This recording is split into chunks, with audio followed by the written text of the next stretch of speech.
दोस्तों, यदि खेती को आप अपना कैरियर बनाना चाहते हैं पर आपको टेक्निकल खेती करने का अनुभव नहीं है, या आप खेती करते करते थक गए हैं पर आप खेती से मनचाहा मुनाफा नहीं ले पा रहे हैं, या आप एक सफल किसान नहीं बन पा रहे हैं, तो आज का वीडियो यह आपके लिए है। क्योंकि आज की इस वीडियो में हम आप लोगों को ऐसे 5 मूल मंत्र बताने वाले हैं जिसे आप लोग सही तरीके से सही समय पर खेती में अपनाकर खेती से मनचाहा मुनाफा लेकर एक सफल किसान बन सकते हैं और खेती में हो रहे लगातार घाटे को मुनाफे में तब्दील कर सकते हैं। नमस्कार, मैं हूं विजय मौर्य और आप लोग देख रहे हैं यूट्यूब चैनल नंबर 1 खेतीबाड़ी। जो भी किसान भाई इस चैनल पे नए हैं या अभी तक जिन किसान भाइयों ने इस चैनल को सब्सक्राइब नहीं किया है तो कृपया चैनल को सब्सक्राइब करके बेल वाले आइकन को प्रेस करके ऑल पर क्लिक कर लें, ताकि आप लोगों को खेतीबाड़ी से संबंधित सही सटीक और व्यवहारिक जानकारियां समय समय पे मिलती रहे। आइए वीडियो को स्टार्ट करते हैं।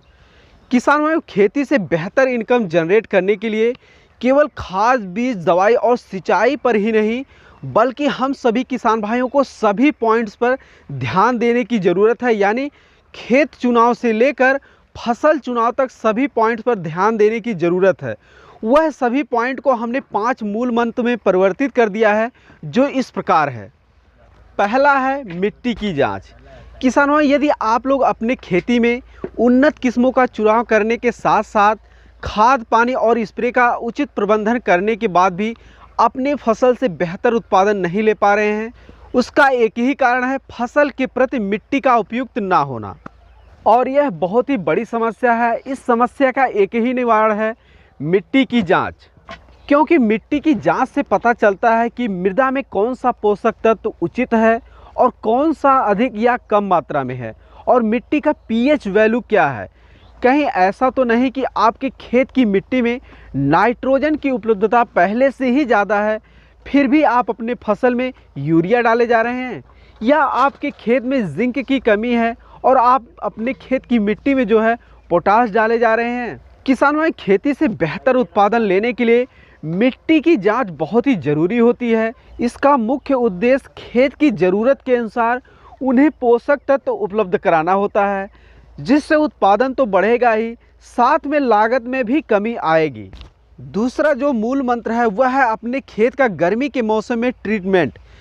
किसान भाई, हम सभी किसान भाइयों को प्रयास करना चाहिए कि गर्मी के मौसम में अपने खेत के ज़्यादा से ज़्यादा क्षेत्रफल को जो है वह खाली छोड़कर समय समय पर यानी महीने में 1 से 2 बार उसकी अच्छी तरीके से जुताई कर उन्हें सुखाना चाहिए। ऐसा करने से बरसात और सर्दी के मौसम में खरपतवार नियंत्रण के साथ साथ दीमक और निमेटोड जैसी समस्या का समाधान हो जाता है, जिससे खेती में लगने वाले अनावश्यक खर्च से बचा जा सकता है। तीसरा जो मूल मंत्र है वह है फसल का चुनाव।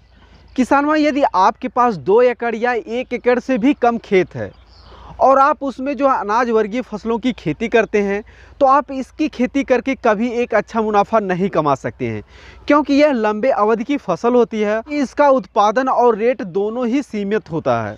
इसके लिए आप लोगों को सब्जी वर्गीय फसलों की खेती करना चाहिए।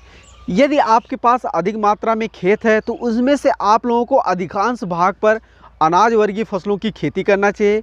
बाकी के जो आधे भाग बचे हुए हैं उनमें से आधे भाग में जो है आप लोगों को जो है बागवानी जैसे फसलों की खेती करना चाहिए, जैसे नींबू, पपीता, केला आदि। बाकी के जो आधे भाग बचे हुए हैं उसमें आप लोग किसान भाइयों टेक्निकल तौर पर जो है सब्जी की खेती करें तो अच्छा खासा मुनाफा कमा सकते हैं। और तीनों ग्रुप में जो हमने सब्जियों को बांट रखा है, यानी अनाज वर्गीय, सब्जी वर्गीय और जो है बागवानी जैसे फसलों का आप लोग एक समय पर ही देख रेख कर सकते हैं।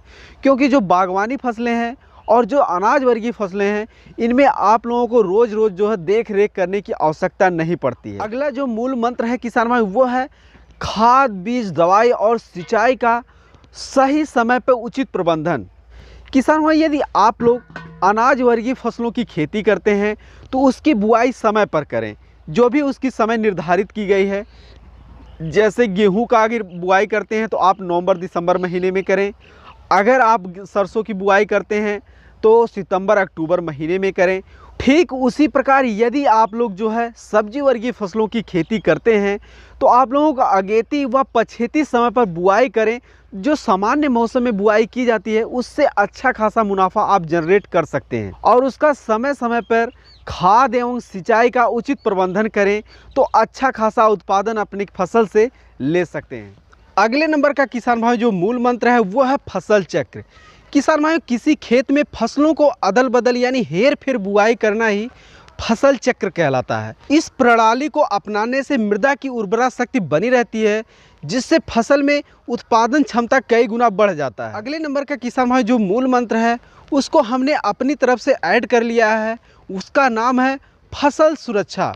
किसान भाई आप लोग अपने खेत में जैसे भी फसल उगा लें, लेकिन अगर आप लोग आवारा पशुओं से अपनी फसल की सुरक्षा नहीं कर पाते हैं तो आप लोगों को उतना ही उत्पादन यानी आप लोगों को उतना ही मुनाफा मिलेगा जितना आवारा पशु आपके खेत में छोड़कर चले जाएंगे। किसान भाई ये थी खेती से बेहतर उत्पादन लेने के 5 मूल मंत्र। उम्मीद करता हूँ यह आप लोगों को काफ़ी ज़्यादा पसंद आया होगा। यदि आप लोग अपने खेत में यह अच्छी तरीके से अप्लाई करते हैं, मैं कॉन्फिडेंट हूँ कि लगातार हो रहे खेती में घाटे को आप लोग मुनाफे में तब्दील कर सकते हैं। किसान भाई आज की वीडियो में बस यहीं तक, फिर मिलते हैं किसी एक नए वीडियो में नए जानकारी के साथ। तब तक के लिए जय जवान जय किसान।